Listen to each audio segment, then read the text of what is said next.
Hello, hello, how are you? I am back again and today I am doing a quick 10-year review of the iconic Mulberry Lily bag. I love this bag. It is probably my favourite bag from Mulberry. I just think it's the best. I love the Bayswater, it's so classic, but it is also a little bit smart. And then I love the Lily because I just think it's cute, it's versatile, it can be dressed up, it can be dressed down, and it's just, I don't know, casual, effortless, and always cute. Like, it is a cute little bag. This is the medium size, which I think is the best one. I think the mini Lily is so adorable. However, it's very tiny. And I think the bigger Lily is gorgeous, but it is also quite heavy if you overstuff it. Whereas I think the classic is just perfection. I will also link it below in case you want to buy one. But yes, today I'm going to be talking about it. I'm going to show you around the bag. And yeah, we're just gonna get into it. I'm a big fan of doing 10-year reviews because I personally don't buy my handbags to wear for the next season or the next year or even the next 2 years. I wear them and buy them and I think of them as like a friend, you know what I mean? I'm investing in them. I want to wear them. I want to get my price per wear, and I want to kind of like, I don't know, I want to like feel proud that I bought it 10 years ago and I still love it and it was a really good buy. So I love a 10-year review because it's good to see how a bag looks after 10 years. I've got another bag down here which I'm going to show to you, and that is a designer bag, but it's not as wonderful as Mulberry, and I want you to see how a Mulberry bag looks after 10 years and how another style of bag might look after 10 years. First of all, let me show you around the bag. This bag does need a polish, so I am going to give it a good clean up and a bit of a nourish later, but I wanted to kind of show it to you pre-polish so that you can kind of see like the unfiltered version. But I think it looks amazing. It's been worn a lot, it's been loved a lot, and yeah, it's just a brilliant bag. And like, I think after 10 years, you can really get a feel for that incredible quality, and it just still looks good. It just has like more of a patina and a bit more age and love in it rather than it being pristine, and I love that. So here is the hardware. It's got some surface scratches. It's got maybe a little bit of like tarnishing, but like nothing like obnoxious. Do you know what I mean? It just looks like it's been worn lots, but you can still see the screws, you can still see the mulberry trees, and of course the lock still works like an absolute dream. Then we have, of course, the little eyelets at the top. They are attached in with screws. And then we've got a chain strap here, and we have the iconic, I don't know what it's called, but it's like the little key fob, and inside you can see it's got the key ring. Let me just pull it out.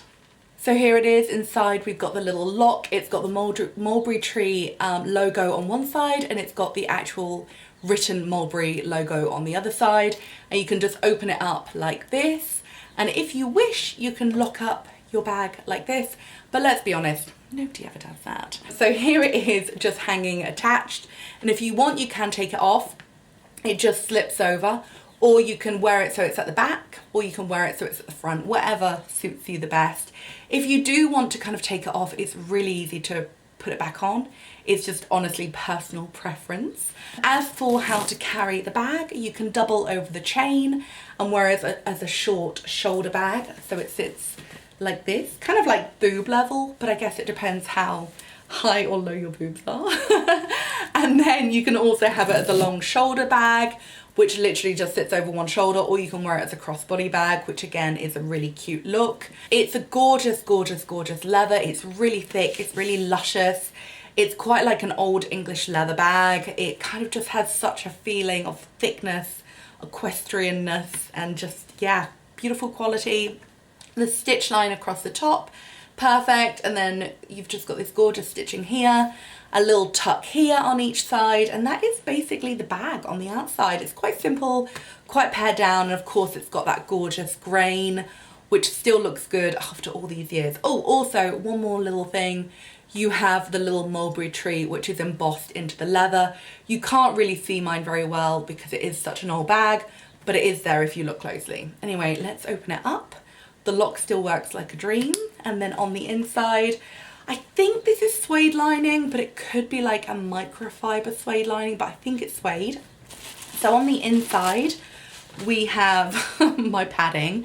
I always try to keep my bags when I'm not using them with padding inside, just so that they keep the shape. because like for instance, if I just had this like on the shelf as it is, it would kind of fold into itself, and it could over time, the leather could just not have as much structure. So when I'm not wearing it, I do try to pad it just to keep that shape. I think it's a really good thing to do.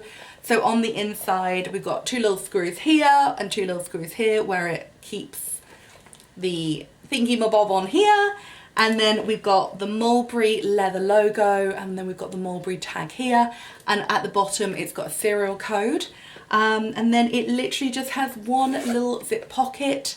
And apart from that, it's pretty pared down. Like, it's quite a simple bag.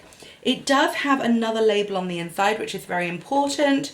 It says made in England. It was of course made in the Somerset factory.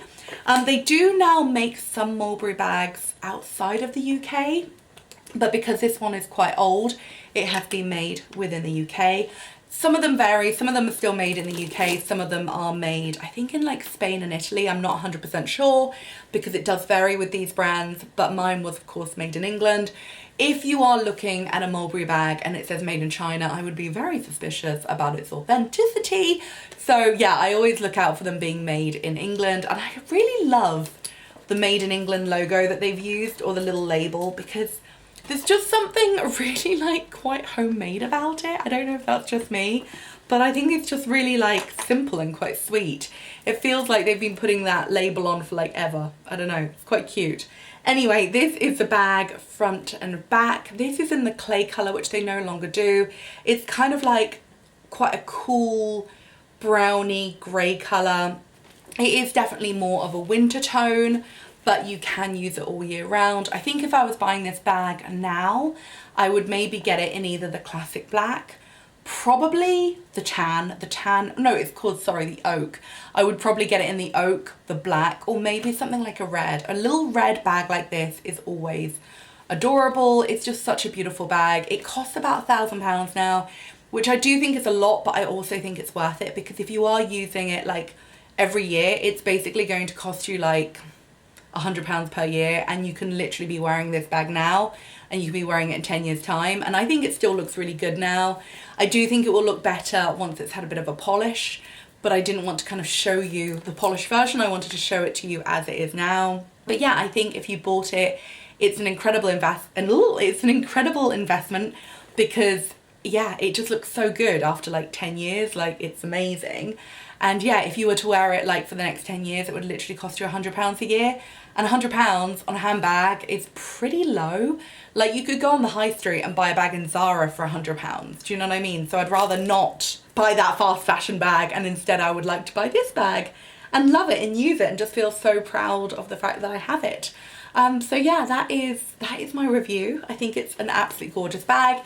It's 100% worth the money. Yeah, it's amazing. It's just such good quality. Oh, the chain, even after 10 years, the chain still looks good. All the leather looks really good. It does look a bit more worn. It does have a bit more patina. There is a little bit more wear and scratching and just kind of like surface damage to the logo, postman lock, whatever it's called, at the front, but it still works fine. And to be honest, I think it just kind of like adds to it. It just looks so good. I love it. I love this bag. It is truly a joyful bag, and I hope you enjoyed seeing it. So that is my video. Oh my god, I need to show you one more thing.